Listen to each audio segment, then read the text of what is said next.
امریکہ اور اسرائیل کی قیادت جو کوشش کر رہی ہے کہ ایران کی قیادت کو ختم کر دے، اس کا جواب ایران نے اب کئی محاذوں پر دیا ہے۔ نیوکلیئر انسٹالیشنز، بچوں کے اسکول اور سیاسی قیادت پر حملوں نے جنگ کی تمام حدیں ختم کر دی ہیں۔ رجیم چینج کا کھلا اعلان کر دیا گیا ہے، جس سے سفارتی حل کی کوئی گنجائش نہیں بچی ہے۔ ایران پر جو پہلے حملے کے نتیجے میں ایک بے بسی طاری ہونی تھی اور وہ سیکنڈ سٹرائک نہیں کر سکتا تھا، ایران اس سے بچ گیا ہے۔ کیا امریکہ اور اسرائیل دوسرا بڑا حملہ کریں گے جس میں روس بھی شامل ہو سکتے ہیں؟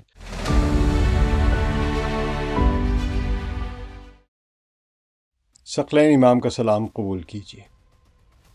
آج مشرق وسطی ایک نئی اور خوفناک جنگ کا شکار ہو گیا ہے۔ ایران اور امریکہ اسرائیل محور کے درمیان طویل عرصے سے بھڑکتی ہوئی کشیدگی آج ایک مکمل اور کئی محاذوں پر پھیلی ہوئی جنگ میں تبدیل ہو گئی ہے۔ اسرائیل اور امریکہ نے آیت اللہ علی خامنہئی کی سرکاری رہائش گاہ پر میزائل مارے ہیں اور وہ عمارت مکمل طور پر منہدم ہو گئی ہے، کھنڈرات بن گئی ہے۔ اسرائیلی چینل 12 کا دعویٰ ہے کہ آیت اللہ علی خامنہئی ہلاک ہو گئے ہیں، تاہم ایران کی جانب سے کوئی جواب نہیں دیا گیا ہے۔ ایران نے وعدہ صادق آپریشن کے چوتھے مرحلے کے نام سے موسوم اس منصوبہ بندی اور تباہ کن جوابی کارروائی میں ایران نے امریکی فوجی تنصیبات اور مقبوضہ فلسطینی سرحدوں کے اندر اسرائیلی اہداف کو نشانہ بنایا ہے اور شدید نقصان پہنچایا ہے۔ ایران اب اس پورے حملے کے جواب میں اپنی کارروائی شروع کر بیٹھا ہے۔ جنگ ہے، فی الحال دونوں طرف تباہی جاری ہے۔ تازہ اطلاعات کے مطابق رائٹرز کو ذرائع نے بتایا کہ آج ہونے والے ہدفی حملوں میں پاسداران انقلاب کے ایک کمانڈر جنرل محمد پاکپور اور ایران کے وزیر دفاع امیر ناصر زادہ دونوں جاں بحق ہو گئے ہیں۔ اب تک کی رپورٹس کے مطابق ہلاک ہونے والوں میں یہ سینئر افسران اور عہدیداران ہیں۔ اب تک کہ ایران کے جنوبی صوبے ہرمزگان کے شہر مناب میں امریکی میزائل سے ایک پرائمری اسکول کی 51 بچیاں شہید ہوئی ہیں۔ ایران کا جوابی حملہ جو آج بھی صبح سویرے شروع ہوا، گزشتہ جوابی کارروائیوں سے کہیں بڑھ کر رہا ہے، جو کہ 12 جون 2025 کو ہوئی تھی۔ تو ایران کا حملہ یہ محض انتقام نہیں بلکہ اب ایک اسٹریٹجک چال ہے جس کا مقصد دشمن کو زیادہ سے زیادہ نقصان پہنچانا ہے، اپنی فوجی صلاحیت کا مظاہرہ کرنا ہے اور خطے کی طاقت کی سیاست کو یکسر تبدیل کرنا ہے۔ ایران کے انجمن ہلال احمر نے کہا ہے کہ امریکہ اور اسرائیل کے حملوں سے ایران کے 31 صوبوں میں سے 20 پر حملے ہوئے ہیں۔ ایران کی ایک اسٹریٹجی یہ ہے کہ وہ کسی بھی طرح ان میزائل کے سلسلوں کو آہستہ آہستہ آگے بڑھائے تاکہ دشمن کے جو ریڈارز ہیں، جو ان کے پورا سسٹم، جو ان کے میزائلوں کو، ان کے ٹوماہاکس کو، ان کے فائٹر جیٹس کو، ان کے بامبرز کو جو گائیڈ کرتا ہے، اس کو وہ ڈیٹیکٹ کرتا چلا جائے۔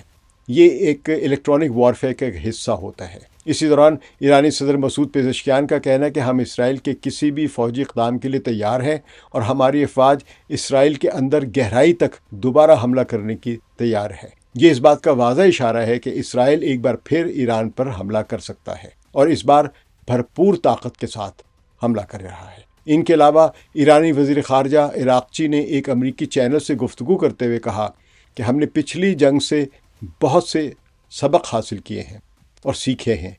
ہم یقیناً جارحین کو وہ سبق سکھائیں گے جس کے وہ مستحق ہیں۔ خطے میں اس انپریسیڈنٹڈ یعنی بے مثال قسم کے تصادم کا سبب امریکہ اور اسرائیل کی طرف سے ایرانی سرزمین پر کیا گیا ایک وسیع فضائی حملہ تھا۔ ایرانی حکام اور علاقائی رپورٹس کے مطابق یہ حملہ صبح سویرے کیا گیا جس میں اہم تنصیبات اور ایرانی قیادت کو نشانہ بنایا گیا تھا۔ تہران سے ابتدائی رپورٹس میں دھماکوں کی آوازیں سنی گئیں اور لوگ سڑکوں پر نکل آئے، تاہم المسیرہ نامی میڈیا کے نامہ نگار جعفر نے بتایا کہ ان دھماکوں کے باوجود تہران میں معمول کی زندگی جاری ہے اور سرکاری ادارے الرٹ یعنی تیار حالت میں کام کر رہے ہیں، جس سے ظاہر ہوتا ہے کہ دارالحکومت کو زیادہ نقصان نہیں پہنچا ہے۔ البتہ مغربی میڈیا یہ بار بار رپورٹ کر رہا ہے کہ تہران میں بہت پینک پھیلا ہوا، لوگ بھاگ رہے ہیں، شہر چھوڑ چھوڑ کے بھاگ رہے ہیں۔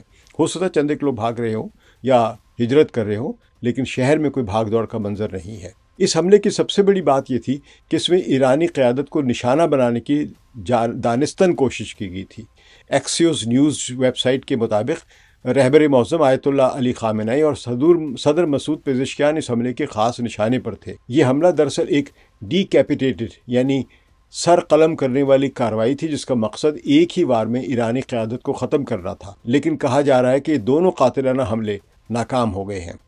اسپیکر جو ہے ایرانی اسمبلی کے، اسے محمد باقر قالیباف، اور وزیر خارجہ عباس عراقچی اور چیف جسٹس غلام حسین محسنی اے جی، یہ بھی سب محفوظ مقامات پر ہیں، اور جسے ایرانی میڈیا نے ریاستی قیادت کی مضبوط اور حفاظت کی بہترین اسٹریٹجی قرار دیا گیا ہے۔ قیادت کی حفاظت کے باوجود اس حملے میں عام شہریوں کو بہرحال باہری نقصان اٹھانا پڑا ہے۔ صوبہ ہرمزگان کا جیسے میں نے ذکر کیا، گورنر نے تصدیق کر دی ہے کہ مناب شہر میں امریکہ اور اسرائیل کے حملے میں ایک لڑکی کے پرائمری اسکولوں کو بچیاں جو اس میں کم از کم 51 معصوم بچیاں شہید ہو گئی ہیں، جبکہ درجنوں زخمی ہوئی ہیں۔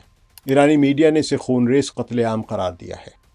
اس سانحے نے پوری ایرانی قوم کو غم غصے سے بھر دیا ہے اور کسی بھی قسم کی نرمی کی اب گنجائش ختم کر دی ہے۔ وہ بار بار یہی نعرے لگا رہے ہیں کہ اب کوئی رحم نہیں کر رہا، کوئی رعایت نہیں کر رہا، بھرپور حملہ کیا جائے۔ یہ تہران میں اور کئی شہروں میں نعرے لگائے لوگوں نے جو ایرانی حکومت کی حمایت میں جلوسوں کی صورت میں باہر نکل آئے تھے۔ اس دوران ایران کے واحد آپریشنل نیوکلیئر پاور پلانٹ بوش شہر پر بھی حملوں کی اطلاعات ملی ہے۔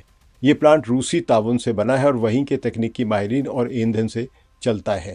اس تنصیب پر حملہ انتہائی خطرناک ہے کیونکہ اس سے نہ صرف تابکاری پھیلنے کا خطرہ ہے بلکہ ایٹمی طاقت روس بھی براہ راست اس تنازع میں شامل ہو سکتا ہے۔ روس نے یہ ابھی بیان جاری کیا ہے، اس کی وزارت خارجہ نے، کہ IAEA کے جو انسپیکٹرز ہیں جا کے فوراً تحقیق کریں کہ بو شہر پہ حملے کے بعد وہاں پہ اب کیا حالت ہے، کہیں ریڈیشن یا تابکاری کے اثرات پھیلنا تو نہیں شروع ہو گئے ہوئے، اور ساتھ ساتھ انہوں نے امریکی حملے کی سخت مذمت کی ہے۔ عراق میں بھی امریکی اور اسرائیل کے حملوں میں ایک عوامی موبلائزیشن فورسز جس کو حشد الشعبی کے نام سے یاد کیا جاتا ہے، اس کے کئی ارکان شہید ہوئے اور زخمی ہوئے، جس سے ظاہر ہوتا ہے کہ یہ جنگ ایران کی سرحدوں تک محدود نہیں رہی ہے بلکہ عراق میں پھیل گئی ہے۔ اربیل جو کہ عراق کے کردستان کا ایک شہر بنتا ہے، وہاں سے ایران کے خلاف امریکی میزائل بھی چل رہے ہیں اور ان کا ایک ایئر ڈیفنس سسٹم بھی کام کر رہا ہے، جس کے نتیجے میں یہ حشد الشعبی کے لوگ ہلاک ہوئے ہیں۔ یہ جنگ ایران کی سرحدوں تک محدود نہیں رہی ہے۔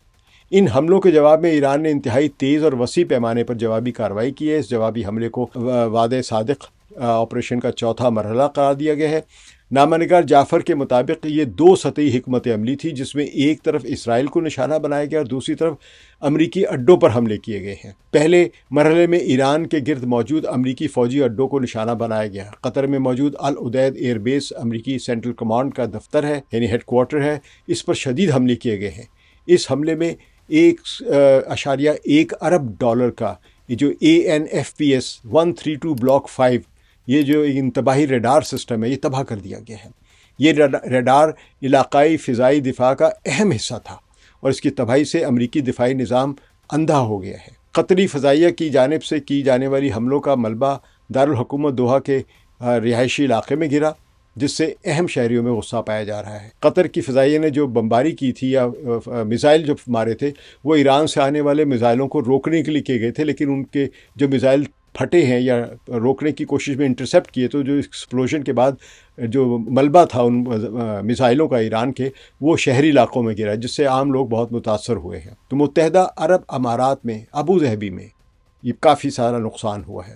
ایرانی میزائلوں سے آگ لگ گئی ہے، جہاں امریکی اور اسرائیلی کارروائیوں میں استعمال ہونے والے لاجسٹک مراکز کو نشانہ بنایا تھا ایرانی میزائلوں نے۔ بحرین میں امریکی 5th جو ایئر کرافٹ کیریئر کا جو بیڑا ہے، ان کا 5th فلیٹ جو ہے، اس کے ہیڈ کوارٹر پر بھی حملہ کیا گیا ہے۔ اور سوشل میڈیا پر وائرل ہونے والی ویڈیوز میں ایرانی شاہد جو ہے 136 ڈرون کو امریکی نیول بیس پر ایک ریڈار کو تباہ کرتے ہوئے دکھایا گیا ہے۔ بحرینی عوام نے اس کامیاب حملے پر خوشی کا اظہار کیا، جو امریکی فوجی موجودگی کے خلاف عوامی جذبات کی عکاسی کرتا ہے۔ اردن میں واقع مقطع السلطی ایئر بیس کو اور کویت میں جو نیٹو کے فوجوں اور امریکی قیادت میں جو ایک ملٹری بیس ہے، اس پر بھی ایرانی میزائلوں نے حملہ کیا ہے۔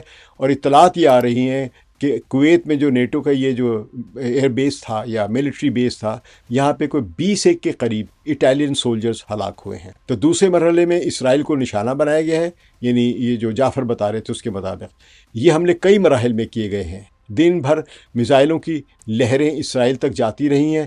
شمالی اسرائیل کے شہر حیفا پر کئی میزائل گرے ہیں اور ایک نئی لہر کی نشاندہی بھی کی گئی ہے کہ رات کو بڑے حملے ہوں گے۔ تل ابیب اور اس کے گرد و نواح میں فضائی علاقوں کے سائرن بجتے رہے ہیں اور ہولون شہر میں ایک بس اسٹاپ ایرانی میزائل حملے کی وجہ سے اس میں آگ لگ گئی ہے، اور شام کے وقت تل ابیب میں بھی ایک زوردار دھماکے کی آواز سنی گئی ہے۔ تو مقبوضہ بیت المقدس، قدس اور بحر مردہ یعنی جو ڈیڈ سی ہے اس کے قریب بھی سائرن بجائے گئے ہیں۔ عراق کے شہر اربیل میں موجود امریکی بیسز پہ پیٹریٹ دفاعی نظام کو ایرانی میزائلوں کو روکتے ہوئے دیکھا گیا ہے، لیکن میزائلوں کی تعداد اتنی زیادہ تھی کہ کامیاب حملے ہوئے ہیں عراق کے اس امریکی بیس پر ایران کی جانب سے۔ اس دوران یہ بھی خبریں آ رہی ہیں کہ ایران کے مغربی علاقے میں امریکہ نے ان کے جو مختلف میزائلوں کے جو میزائل داغنے کے لانچرز تھے ان پر حملے کیے، ان کو لگ رہا کہ فی الحال خاموش کرا دیا ہے۔ لیکن یہ بھی امکان ہے، جو ایران کی اسٹریٹجی ہے کہ وہ ہر حملے کا جواب نہیں دے رہا ہے، بلکہ وہ دشمن کو ایک موقع دیتا ہے کہ وہ اور کھل کے سامنے ہے اور پھر وہ اپنے میزائل حملے شروع کر دیتا ہے۔ تو یہ واقعات کوئی اتفاق نہیں بلکہ ایرانی حکمت عملی کا منصوبہ کا ایک حصہ نظر آتے ہیں۔ ایک ساتھ قطر، متحدہ عرب امارات، بحرین، اردن اور اسرائیل پر کیے گئے ایرانی حملے تیاری اور منصوبہ بندی کو ظاہر کرتے ہیں، اور ابھی یہ ابتدا ہے۔ یہ جنگ کے ابتدائی لمحات میں ایک اہم بات سامنے آئی ہے کہ امریکہ اور اسرائیل نے مغربی ایران میں ایرانی میزائلوں اڈوں کو نشانہ بنایا ہے، جس کی وجہ سے کچھ تجزیہ کاروں کے مطابق کم تعداد میں میزائل داغے گئے وہاں سے، لیکن یہ ایرانی شکست نہیں تھی۔ ایرانی فوجی حکمت عملی سازوں کا کہنا ہے کہ وہ یعنی جو اسٹریٹجسٹ ہیں ان کو یہ کہنا ہے کہ صورتحال کے لیے وہ پہلے سے ہی تیار ہیں۔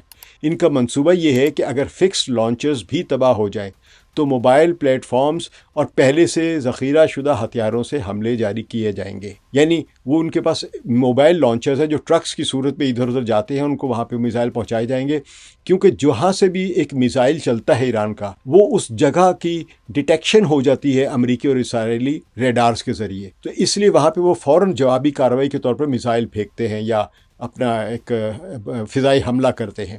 تو اس لیے اگر وہ فکسڈ وہاں پہ موبائل لانچر یا میزائل لانچر ہے تو وہ تباہ ہو جائے گا، تو اس لیے یہ موبائل لانچرز استعمال کر رہے ہیں۔ اب یہ جنگ وار آف ایٹریشن کی جنگ بنتی نظر آ رہی ہے، یعنی اب میکسیمم ایک دوسرے کو نقصان پہنچاؤ چاہے کوئی فائدہ ہو نہ ہو۔ ایران سستے اور مؤثر ڈرونز اور میزائلوں سے دشمن کے مہنگے دفاعی نظام کو تھکانا چاہتا ہے۔ پیٹریٹ یا آئرن ڈوم کے ایک میزائل کی قیمت $1 کروڑ ہے، جبکہ ایرانی شاہد ڈرونز اور میزائل اس سے کہیں سستے ہیں۔ ڈرونز تو بلکہ $5-6 ہزار کا بنتا ہے۔ تو قطر میں لگے امریکی ریڈار کی تباہی اس حکمت عملی کی ایک مثال ہے جس سے دشمن کی نگرانی کی صلاحیت ختم ہو گئی ہے، اور بعد میں آنے والے میزائلوں کے نشانے پر لگنے کے امکانات بھی اب بڑھ گئے ہیں۔ یعنی جب ایران اپنے میزائل پھینکے گا تو یہ جو قطر میں لگا ہوا تھا ریڈار سسٹم، یہ ان کو ڈیٹیکٹ نہیں کر پائے گا، اور پیچھے جو وہاں پہ ایئر ڈیفنس سسٹم جو اسرائیل کے اور امریکہ کے لگے ہوئے ان کو اطلاعات ملنے میں دیر لگے گی، تو ایک قسم کے اب ان کے جو حملے ہوں گے وہ ہدف پر جا کر لگیں ایران کے جو ہوں گے۔ بہرحال اہداف کا انتخاب بھی اسٹریٹجک اہمیت کا حامل ہوتا ہے۔ فوجی اڈوں کے علاوہ تیل کی تنصیبات کو بے نشانہ بنانے کا خطرہ ابھی بھی موجود ہے، جس سے عالمی معیشت متاثر ہو سکتی ہے۔ تو ابو ظہبی اور بحرین پر حملے خلیجی ممالک کو پیغام دیتے ہیں کہ ان کی خوشحالی اور استحکام اب امریکی اڈوں کی میزبانی سے منسلک ہو گیا ہے۔ ایرانی حملے دراصل ان ممالک کی سرزمین کو امریکی اقدامات کا یرغمال بنا رہے ہیں، اور وہ یہ چاہ رہے ہیں کہ اس یرغمالی سے آزاد ہو جائیں۔ یہ جنگ صرف میدان جنگ تک محدود نہیں ابھی، بلکہ سیاسی اور سفارتی محاذ پر بھی لڑی جا رہی ہے۔ اسرائیلی چینل 12 کی رپورٹ کے مطابق ایک اعلیٰ اسرائیلی اہلکار نے کھل کر کہا کہ امریکہ اور اسرائیل کا مقصد ایرانی حکومت کا تختہ الٹنا ہے، رجیم چینج کرنا ہے، اور تمام تر ایسے حالات پیدا کرنے کے رجیم چینج ہو گئے۔ تو ان کا کہنا تھا کہ وہ پوری ایرانی سیاسی اور فوجی قیادت پر حملے کر رہے ہیں اور امید کر رہے ہیں کہ ان حملوں سے عوامی بغاوت شروع ہو جائے گی۔ اسرائیل نے یہی حکمت عملی استعمال کی تھی 12 جون 2025 کو، جو اس وقت تو بالکل ناکام ہو گئی تھی۔ تو اسرائیل کے اس بیان سے صاف ظاہر ہوتا ہے کہ یہ محض فوجی صلاحیتوں کو کمزور کرنے کی جنگ نہیں بلکہ رجیم چینج کرنے کی جنگ ہے۔ ایرانی وزیر خارجہ عباس عراقچی نے کہا کہ ٹرمپ نے امریکہ فرسٹ کو اسرائیل فرسٹ میں تبدیل کر دیا، جس کا مطلب ہمیشہ امریکہ لاسٹ ہوتا ہے۔ تو یہ ڈی کیپیٹیٹ کرنے کی حکمت عملی ناکام ہو چکی ہے۔ رہبر معظم، صدر اور دیگر اہم رہنما زندہ اور محفوظ ہیں اور ان کی حفاظت کی تصاویر گردش کر رہی ہیں۔ تہران میں حکومت کے حق میں مظاہرے ہوئے ہیں۔ نہ تسلیم، نہ ہتھیار ڈالنا، امریکہ کے ساتھ جنگ، یہ اس قسم کے نعرے لگائے جا رہے ہیں۔ جذبہ ہے وہ یہ ظاہر کرتا ہے کہ عوام کو تقسیم کرنے والے حملے جو ہیں وہ عوام کو اب حکومت کے ارد گرد متحد کر رہے ہیں، بجائے اس کے کہ عوام اب کھڑے ہو جاتے، وہ اپنی حکومت کے ساتھ مل گئے ہیں، اس کی حمایت میں سڑکوں پر نکل آئے ہیں۔ تو خطے کے ممالک نے صدمے اور مزید الجھنے سے بچنے کی کوشش کی ہے۔ عمان کے وزیر خارجہ نے مایوسی کا اظہار کرتے ہوئے کہا کہ فعال اور سنجیدہ مذاکرات کو ایک بار پھر نقصان پہنچا ہے۔ تو انہوں نے امریکہ سے کہا کہ یہ آپ کی جنگ نہیں ہے۔ قطر کا مسئلہ یہ ہے کہ وہ امریکی اڈے کی حفاظت کرتے ہوئے اپنے شہریوں کو خطرے میں ڈال رہا ہے۔ واشنگٹن میں صورتحال سنگین ہے۔ صدر ٹرمپ نے اپنی تقریر منسوخ کر دی جو انہوں نے دوبارہ تقریر کرنی تھی، جس سے ظاہر ہوتا ہے کہ وہ بحران سے نمٹنے میں مصروف ہے۔ امریکہ کے پاس اب مشکل آپشنز ہیں، مزید حملے کر کے خطے کو جنگ میں دھکیل دے، یا پیچھے ہٹ کر اپنی شکست تسلیم کر لے، یا ایران سے مذاکرات کا سلسلہ دوبارہ شروع کرے۔ امریکہ میں اس وقت جنگ کی حمایت، جو اب سے ایک ہفتہ پہلے جو یونیورسٹی آف میری لینڈ نے جو ایک سروے کروایا تھا، اس کے مطابق نصف سے زیادہ لوگ جو ہے وہ جنگ کے خلاف ہیں، اور صرف 1/4 لوگ ہیں جو جنگ کے حامی ہیں۔ باقی 30% جو لوگ ہیں وہ گو مگو کی کیفیت میں ہیں۔ تو جس دن نے مشرق وسطیٰ کی تاریخ کو ہمیشہ کے لیے بدل دیا ہے، اس کا اختتام ہو رہا ہے، لیکن جنگ کی سمت واضح نہیں ہے۔ امریکہ اور اسرائیل کی قیادت جو کوشش کر رہی ہے کہ ایران کی قیادت کو ختم کر دے، اس کا جواب ایران نے اب کئی محاذوں پر دیا ہے، جس سے امریکی اڈے بحرین سے قطر تک آگ سے جل رہے ہیں، اور اسرائیلی شہروں پر اب میزائل برس رہے ہیں۔ وعدہ صادق کے چوتھے مرحلے نے ثابت کر دیا ہے کہ ایران کے پاس نہ صرف ارادہ ہے بلکہ پورے خطے میں طاقت کا مظاہرہ کرنے کی صلاحیت بھی ہے۔ نیوکلیئر انسٹالیشنز، بچوں کے اسکول اور سیاسی قیادت پر حملوں نے جنگ کی تمام حدیں ختم کر دی ہیں، اور اب اسے انتقام اور کشیدگی کے دور میں دھکیل دیا ہے۔ اب حکومت تبدیلی کا کھلا اعلان، یعنی رجیم چینج کا کھلا اعلان کر دیا گیا ہے، جس سے سفارتی حل کی کوئی گنجائش نہیں بچی ہے۔ تو ایرانی قیادت نے پہلا حملہ برداشت کر لیا ہے اور عوام کو متحد کر کے ایک وار آف ایٹریشن کی طرف لے گیا ہوا ہے، اور اس کا مطلب یہ ہے کہ ایران پر جو پہلے حملے کے نتیجے میں ایک بے بسی طاری ہونی تھی اور وہ سیکنڈ سٹرائک نہیں کر سکتا تھا، ایران اس سے بچ گیا ہے، اور یہ ایران کی بہت بڑی کامیابی ہے۔ اب ایران سیکنڈ سٹرائک یعنی جوابی کارروائی کرنے کے اس لمحات کا انتظار کر رہا ہے، جس میں بڑے فیصلہ کن یعنی وہ اقدامات کرے گا۔ تو آنے والے لمحات بہت ہی زیادہ اہم اور فیصلہ کن ہیں۔ کیا امریکہ اور اسرائیل دوسرا بڑا حملہ کریں گے جس میں روس بھی شامل ہو سکتے ہیں، یا ایران کی کامیاب جوابی کارروائی واشنگٹن اور تل ابیب کو سوچنے پر مجبور کر دے گی کہ اب جنگ بہت ہو گئی ہے، نہیں جیتی جا سکتی؟ مگر ایک بات طے ہے کہ جنگ کے پرانے اصول ختم ہو چکے ہیں، خفیہ جنگ اب ختم ہو چکی ہے۔ ایران اور امریکہ اسرائیل محور کے درمیان کھلی جنگ شروع ہو چکی ہے، جس کا نتیجہ مشرق وسطیٰ کو نئی شکل دے گا۔ دنیا اب دیکھ رہی ہے، انتظار کر رہی ہے اور دعا کر رہی ہے کہ یہ جنگ اسے بھی اپنی لپیٹ میں نہ لے لے۔ لیکن ابھی تیل کی قیمتیں جو اوپر بڑھنے جا رہی ہیں، اس سے ہر گھر متاثر ہوگا۔ شکریہ۔ ثقلین امام کو اجازت دیجیے۔ خدا حافظ۔